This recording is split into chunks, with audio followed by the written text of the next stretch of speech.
This is Anjali त्यागी। मैं आपको sentences के बारे में, ग्रामर के बारे में ऑनलाइन क्लासेस देने जा रही हूँ, जिससे कि आपको पता चलेगा कि किस तरह से हम सेंटेंस बनाएं, वो भी बड़े ही आसान तरीके से। सबको पता होता है सेंटेंस से शुरू होती है ग्रामर।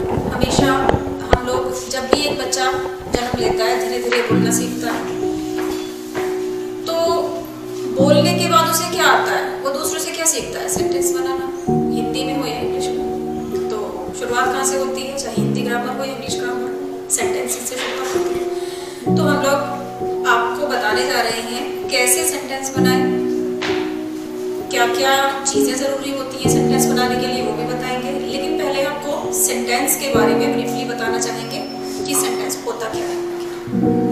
आइए क्लास शुरू करते हैं। सबसे पहले आपको बताना चाहेंगे सेंटेंस होता क्या है। देखिए, सेंटेंस की परिभाषा, सबसे पहले परिभाषा बताएंगे व्हाट इज सेंटेंस। तो आप ग्रुप ऑफ वर्ड्स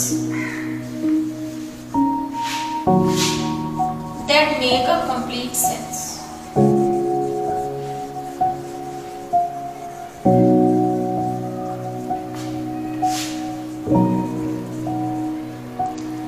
मैंने आपको बताया a group of words that make a complete sense. अगर आपको एक ग्रुप ऑफ वर्ड्स दे दिया जाए, मीन्स आपको 5 और 6 वर्ड्स दे दिए जाएं एक जगह इकट्ठा करके, और उनकी कोई सेंस ना निकले, क्या वो सेंटेंस कहलाएगा? नहीं। सेंटेंस कैसे कहला जाता है? जब आप प्रॉपर्ली एक सही तरीके से पहले सब्जेक्ट, फिर जो चीजें जरूरी होती हैं वो सेंटेंस में लगा के तब सेंटेंस कहलाएगा। सेंटेंस को हिंदी में वाक्य कहते हैं, ये भी आपको बता दें। वाक्य यानी कि जो आप डेली यूज में आप स्पीकिंग करते हो, दैट इज वाक्य। ठीक है, तो a group of words that make a complete sense, that is called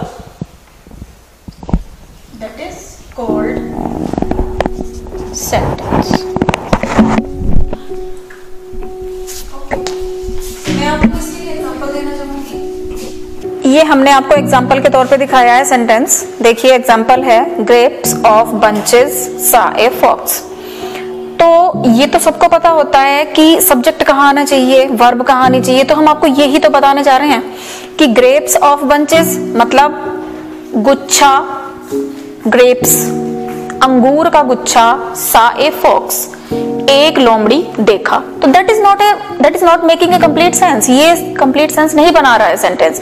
complete sense कैसे बनाएगा? जब ये ए फॉक्स हम यहां ले आएंगे, ए फॉक्स, उसके बाद हमारी वर्ब आनी चाहिए, जो कि हम आपको सेपरेटली बाद में बताएंगे कि कैसे सब्जेक्ट क्या होता है, वर्ब क्या होती है, वो हम आपको बाद में बताएंगे। फिलहाल हम आपको सिर्फ एक सेंटेंस की मेकिंग बता रहे हैं, कैसे बनते हैं सेंटेंस। तो ए फॉक्स पहले आना चाहिए, उसके बाद देखा यानी कि यहां देखा आना चाहिए, वर्ब आनी चाहिए, उसके बाद grapes of bunches.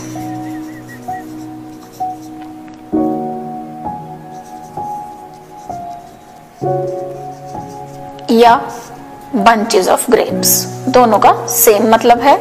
Bunches of grapes अंगूर के गुच्छे और गुच्छों के अंगूर, that is the same meaning. तो आप बंचेस ऑफ ग्रेप्स भी लगा सकते हैं, ग्रेप्स ऑफ बंचेस भी। ये आपका एक कंप्लीट सेंस बन चुकी है। अब हम इसको सेंटेंस बोल सकते हैं। तो यहाँ ये चीज परिभाषित होती है कि a group of words that make a complete sense, that is called sentence. तो वाक्य आपका क्या होता है? जिसकी कोई सेंस निकले, जिसका कोई मीनिंग निकले। ठीक है, अब हम आपको ये डिस्क्राइब करेंगे कि सेंटेंस के पार्ट्स कितने होते हैं, सेंटेंस को हम कितने भागों में बांट सकते हैं, हम डेली यूज में कितने टाइप्स के सेंटेंसेस यूज करते हैं। अब हम आपको बताएंगे टाइप्स ऑफ सेंटेंस। अभी आपको बताया था व्हाट इज सेंटेंस। अब कितने प्रकार के सेंटेंसेस हम अपनी डेली लाइफ में यूज करते हैं, वो मैं आपको ब्रीफ में बताऊंगी। तो सबसे पहले हम यूज करते हैं सिंपल सेंटेंस, जिसको हम एफर्मेटिव भी कहते हैं। हमारी लैंग्वेज में सिंपल सेंटेंस, जिसमें ना तो हम नोट यूज करते हैं, जिसे हम एक सिंपल सेंटेंस यूज करते हैं। मैं आता हूं, मैं जाता हूं, मैं खाता हूं, that is the simple sentence. तो कभी कभी इसको हम सिंपल कह सकते हैं, लेकिन पॉजिटिव भी बोल सकते हैं, एफर्मेटिव भी बोल सकते हैं। तो जो आपको जिस भी लैंग्वेज का पता है वो आप देख सकते हो। चलिए अब हम आपको बताएंगे कि पॉजिटिव सेंटेंस आखिर होता क्या है। पॉजिटिव सेंटेंस में हम सिंपली सब्जेक्ट, वर्ब और ऑब्जेक्ट, ये तीनों चीजें, लेकिन एक सेंटेंस जिसमें ना तो नोट यूज हो और ना ही क्वेश्चन वर्ड यूज हो, ना तो क्वेश्चन वर्ड यूज हो और ना ही नोट यूज हो, that is the positive sentence, affirmative simple sentence. ये हम आपको बताना चाहते हैं। इसके लिए हम आपको एग्जांपल दे रहे हैं। I am going to school, इससे आपको अच्छे से और समझ आ जाएगा। तो इस सेंटेंस में आप देखिए, ना तो कहीं नोट यूज हुआ है, ना ही कोई वर्ड इस तरह का यूज हुआ है कि किसी से कोई प्रश्न पूछा जाए। तो हम इसे सिंपल सेंटेंस कह सकते हैं। ये सिंप्लीफाई करता है कि ये हमारा सिंपल सेंटेंस है। More example we can take, the sun rises in the east, ये भी सिंपल सेंटेंस है। सूरज पूरब में निकलता है। तो जब सूरज पूरब में निकलता है तो नेगेटिव सेंटेंस ही हो ही नहीं सकता। तो इन दोनों सेंटेंसेस को देख के आपको पता लग जाना चाहिए कि ये पॉजिटिव सेंटेंस है, सिंपल भी बोल सकते हो, ठीक है। अब हम आपको नेगेटिव सेंटेंस के बारे में बताएंगे। नेगेटिव सेंटेंस कौन से होते हैं, सुना तो आपने बहुत होगा, पॉजिटिव, नेगेटिव, इंटेरोगेटिव। लेकिन जब हम नेगेटिव सेंटेंस की बात करते हैं तो कुछ लोग ये नहीं जानते, नेगेटिव सेंटेंस जब हम यूज करते हैं, अब ये वाला सेंटेंस है I am going to school, इसमें सिंपली नोट लगा दो तो नेगेटिव बन जाएगा। लेकिन जब ये वाला sentence sunrises in the east, इसकी बात आती है, तो कुछ लोगों को ये नहीं पता कि नेगेटिव सेंटेंस कभी भी हेल्पिंग वर्ब के बिना नहीं बनता, ठीक है। तो हेल्पिंग वर्ब कैसे, हेल्पिंग वर्ब के बारे में आपको तब बताया जाएगा जब वर्ब चैप्टर शुरू होगा। यहाँ तो आपको सिंपली सेंटेंसेस के बारे में बताया जा रहा है। यहाँ तो मैं आपको सिर्फ इतना बता सकती हूँ कि अगर हम इस सेंटेंस को नेगेटिव बनाएंगे तो यहाँ हम यूज करेंगे डज नॉट। इस डज के बिना अगर हम सीधा नॉट लगाएं तो ये सेंटेंस रॉन्ग है, ये बात ध्यान रखने वाली है। हर सेंटेंस के, हर टेंस के अलग अलग रूल होते हैं जो कि हमें याद करने होते हैं, जो कि हमें सीखने पड़ते हैं। तो यही एक वे है जिसको हम ठीक से लर्न कर सकते हैं। ये लर्न करने की, रटने वाली चीज नहीं होती, ये तो सिर्फ आप मन में रखिए, देखिए एक बार और सीख लीजिए। और सबसे बड़ी बात होती है प्रैक्टिस करना। सेंटेंस बना के देखो, the negative does, the sun does not rise in the east, ये आपका नेगेटिव सेंटेंस हो गया है। नेगेटिव सेंटेंस में कुछ और उदाहरण ले लीजिए, ऊपर वाला भी देख लीजिए। तो ऊपर वाला कैसे नेगेटिव बनेगा, सिंपली नोट ऐड कर दीजिए और बस बन गया नेगेटिव सेंटेंस आपका। I am not going to school. 2 types of sentences आपके सामने डिस्क्राइब कर चुके हैं। अब third types of sentences, third में आता है हमारा इंटेरोगेट।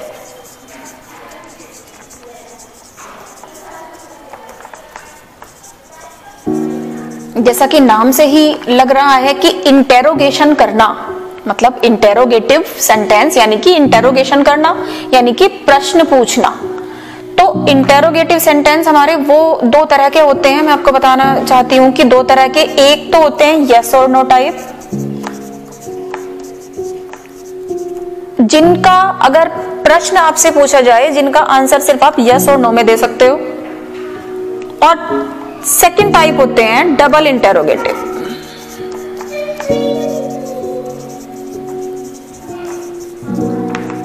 अब ये डबल इंटेरोगेटिव क्या है, ये हम आपको बताएंगे, डिस्क्राइब करेंगे अभी। यस और नो टाइप, जैसे जिसमें हेल्पिंग वर्ब पहले आती है, जैसे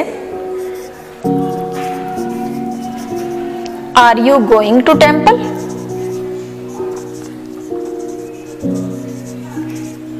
इसमें सबसे बड़ी बात होती है क्वेश्चन मार्क। अगर आप किसी भी सेंटेंस में क्वेश्चन मार्क नहीं लगाओगे तो उसे आप इंटेरोगेटिव सेंटेंस नहीं बोल सकते।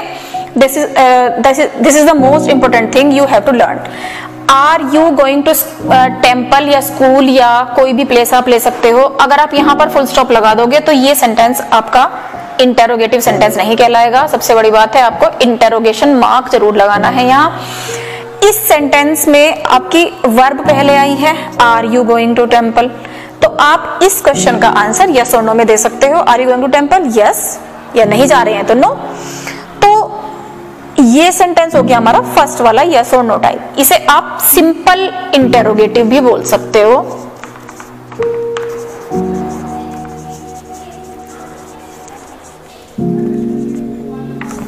अगर आपको जरूरत महसूस हो सिंपल इंटेरोगेटिव अगर आप समझ सकते हैं तो सिंपल इंटेरोगेटिव बोल दीजिए, वरना तो यस और नो टाइप तो ये है ही। अब आता है डबल इंटेरोगेटिव। ये आपका एग्जाम्पल है यस और नो टाइप का। सेकंड एग्जाम्पल हम देंगे डबल इंटेरोगेटिव। यानी कि डबल इंटेरोगेटिव होता क्या है, तो मैं आपको ऐसे बता देती हूँ ओरली थोड़ा सा कि डबल इंटेरोगेटिव सेंटेंस वो होते हैं जिनमें आप क्वेश्चन वर्ड यूज कर सकते हो। What is your name, where are you going, कोई भी क्वेश्चन वर्ड जब आप यूज करते हो तो वो डबल इंटेरोगेटिव में आ जाता है और आप उस क्वेश्चन का आंसर आपको पूरा ही देना है। ठीक है, जैसे आपसे कोई पूछेगा वेयर आर यू गोइंग, तो आप सिर्फ प्लेस का नाम थोड़ी ना बता दोगे, आप पूरा सेंटेंस बताओगे। I am going to school, I am going to temple, I am going this और दैट, कुछ भी जहां भी आप जा रहे हो। तो डबल इंटेरोगेटिव इसलिए कहते हैं इसको। आप इसमें कुछ क्वेश्चन वर्ड्स यूज कर सकते हो, when, where, what. WH family के जितने भी वर्ड्स हैं इसको WH फैमिली बोलते हैं। ठीक है, क्योंकि ये WH से शुरू होते हैं वर्ड्स, वाई एक्सेट्रा, बहुत सारे वर्ड्स होते हैं। तो सेंटेंस बनाते हैं। सबसे पहले आपको सेंटेंस बना के दिखाती हूं मैं वेयर से। वेयर आर यू गोइंग, बहुत ही सिंपल सेंटेंस है। क्वेश्चन मार्क जरूर ऐड करना है अगर आपको क्वेश्चन बनाना है। Where are you going. अब आप इसका आंसर देने में अगर पूरा सेंटेंस लिखोगे, I am going to this, I am going to here, I am going to there. अब व्हेन से सेंटेंस बनाते हैं। When did he come. When means कब, वह कब आएगा, वह कब आया था। तो ये सेंटेंस आपका व्हेन से बन गया। व्हाट से बना के दिखाती हूं आपको मैं। What is your name, question mark. Why से, वाई आर यू वीपिंग, आप क्यों रो रहे हो। तो इस तरह से आप इंटरोगेटिव सेंटेंस बना सकते हो। और 4 यानी कि imperative.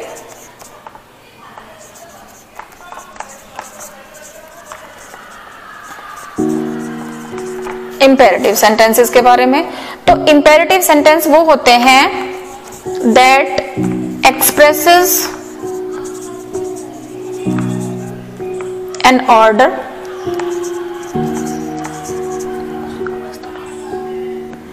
that expresses an order, request, help, किसी की हेल्प करना, मतलब जो ऐसा सेंटेंस जो आपको आज्ञा, जिसमें आपको आज्ञा का पता चले, जिसमें आपको रिक्वेस्ट यानी कि प्रार्थना का पता चले कि किसी से प्रार्थना करी जा रही है, जिसमें किसी की सहायता मांगी जाए, कोई किसी से सहायता मांग रहा है। तो इस तरह के सेंटेंस इंपेरेटिव सेंटेंस होते हैं। और एक चीज, इन सेंटेंसेस में आप नो स्पीकर और नो लिसनर, मतलब ना तो आप स्पीकर का पता लगा पाएंगे और ना ही लिसनर का। जैसे एक सेंटेंस आपको बता रही हूं मैं, डू इट नाउ। ये सेंटेंस आपका कंप्लीट सेंटेंस माना जाएगा। इसमें कोई भी आप ये नहीं कह सकते हो कि इसमें कुछ छूटा हुआ है। अगर आपसे पूछा जाए कि ये कौन सा सेंटेंस है तो आप कैसे पहचान पाओगे? ना तो ये सिंपल है क्योंकि इसमें सब्जेक्ट नहीं है और ना ही इसमें ऑब्जेक्ट है। तो इस तरह के सेंटेंसेस को हम इंपेरेटिव सेंटेंस कहते हैं। लेकिन ये सेंटेंस की सेंस कंप्लीट है, इसको अभी करो, मतलब ऑर्डर दिया जा रहा है कि ये वर्क अभी होना चाहिए। तो इस तरह के सेंटेंसेस में आप ना तो स्पीकर देख पाओगे, कौन है स्पीकर, किसने बोला, किसको बोला पता ही नहीं चल रहा है। तो ऐसे सेंटेंसेस हम इंपेरेटिव सेंटेंस में काउंट करते हैं। एक और बताती हूं, प्लीज हेल्प मी। अब मेरी हेल्प तो कर रहे हैं, आपको मेरा तो पता चल गया कि मेरी हेल्प हो रही है, लेकिन हेल्प किसके द्वारा हो रही है पता ही नहीं, सिर्फ रिक्वेस्ट दिखाई दे रही है कि प्लीज रिक्वेस्ट करी जा रही है और मेरे लिए एक हेल्प की आवश्यकता है, तो सिर्फ रिक्वेस्ट के लिए प्लीज वर्ड यूज हो रहा है। आप सिर्फ इससे पहचान सकते हो प्लीज हेल्प मी। तो इस तरह के सेंटेंसेस को हम इंपेरेटिव सेंटेंस कहते हैं। अब आता है नंबर 5, एक्सक्लेमेटरी सेंटेंस, जो बहुत सिंपल है। एक्सक्लेमेटरी सेंटेंस पहचानना आपके लिए, इसमें ये वाला मार्क मस्ट होता है। इस मार्क को देखकर आप पहचान सकते हो कि एक्सक्लेमेटरी सेंटेंस है। और इस प्रकार के सेंटेंसेस में आपको विशेस दिखाई देंगी, मतलब कोई किसी को विश कर रहा है, कोई किसी को ब्लेसिंग दे रहा है ना, या हैप्पीनेस मतलब खुशी जाहिर हो रही है, या बहुत ज्यादा दुख कि वो बहुत ज्यादा दुखी है। तो खुशी मतलब कोई किसी को विश कर रहा है, ब्लेसिंग दे रहा है, हैप्पीनेस है, या वो बहुत ज्यादा सोरो दिखाई दे रहा है, मतलब बहुत ज्यादा दुखी है। तो वर्ड्स यूज होते हैं अलग अलग। जैसे विश करने के लिए तो वही कि भाई हैप्पी बर्थडे, और जैसे हैप्पी बर्थडे विश करते हैं किसी को, है ना। अगर बहुत ज्यादा खुशी है तो हुर्रे, दुख है तो अलास। ये वाले वर्ड्स आप यूज कर सकते हो और इस वर्ड को आप पहचान सकते हो। हुर्रे के बाद ये वाला वर्ड आएगा, मतलब ये एक्सक्लेमेशन मार्क कहलाता है। तो इस प्रकार के सेंटेंसेस आपके एक्सक्लेमेटरी सेंटेंस कहलाते हैं। जैसे मैं आपको एक एग्जांपल दे दूं, hurray we have won the match, मतलब वो खुश हैं कि उन्होंने मैच जीत लिया है, तो वो खुशी जाहिर हो रही है हुर्रे वर्ड से। That is exclamatory sentence. इस प्रकार हमने आपको सेंटेंसेस के बारे में बताया। आज का टॉपिक यही खत्म करते हैं हम, क्योंकि आपको सेंटेंसेस के बारे में बताने के बाद अब हम आपको ये बताएंगे नेक्स्ट वीडियो में कि सेंटेंस आखिर बनता कैसे है। अब सेंटेंस बनाना तो आपको बता दिया, सेंटेंस कैसे बनता है। सेंटेंस के कुछ पार्ट्स होते हैं, उन पार्ट्स के बारे में डिस्क्राइब करना जरूरी होता है, क्योंकि जब तक आपको उन पार्ट्स के बारे में पता नहीं चलेगा आप सेंटेंस कैसे बनाओगे। कैसे आप नेगेटिव पहचान पाओगे, कैसे नेगेटिव तो पहचान लिया, नॉट से पहचान लिया, लेकिन वो हेल्पिंग वर्ब और ये वाली चीजें जो मैंने बताई थी वो कैसे पता चलेगा आपको कैसे होती है। तो इस चीज की जानकारी प्राप्त करने के लिए आपको नेक्स्ट वीडियो देखनी पड़ेगी, जिसमें हम पार्ट्स ऑफ स्पीच के बारे में बताएंगे, मतलब स्पीच जो हम स्पीकिंग करते हैं उसके पार्ट्स। तो ये टॉपिक यहीं फिनिश करते हैं। Thank you.